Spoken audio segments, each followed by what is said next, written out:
आज कर्जमाफीची घोषणा विधानसभेमध्ये देवाभाऊ फडणवीसनं केली, त्यांचे आभार मानतो. पण त्याचसोबत काही त्रुट्या त्याच्यात राहिलेल्या आहे.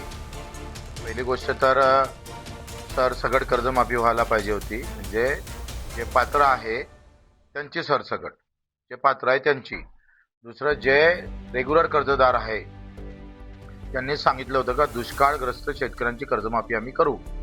आता दुष्काळात असणाऱ्या याच वर्षाच्या रनिंग कर्जदारच हा दुष्काळात आहे, त्याची कर्जमाफी व्हायला पाहिजे होती. दुसरे का जे रेग्युलर कर्जदार आहे त्यांना 50,000 काही होणार नाही. किमान 2 लाखाची कर्जमाफी करत असाल तर 1.5 लाख रुपये रेग्युलर कर्जदारांची सुद्धा प्रोत्साहन निधी आपण दिला पाहिजे. हा त्याच्यातला काही कमी कर्जमाफीमध्ये राहिलेला आहे. काही असो, जे सरकार तारखेपासून घाबरत होतं, दूर जात होतं.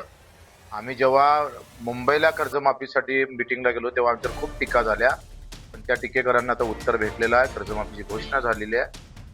ह्या कर्जमाफीबाबत आता पुढं काय पवित्रा घ्यावा, त्यासाठी मग राजू शेट्टी असेल, नवलेजी असेल, वामनराव चटप असेल किंवा तुपकर असेल किंवा अधिक जे काही शेतकरी संघटनेचे नेते आहेत त्यांच्यासोबत आम्ही लगेच 14 किंवा 15ला बैठक घेऊ आणि तिथं निर्णय आम्ही सांगू का नेमकं कशा पद्धतीनं आता सरकारला समोर जायचं.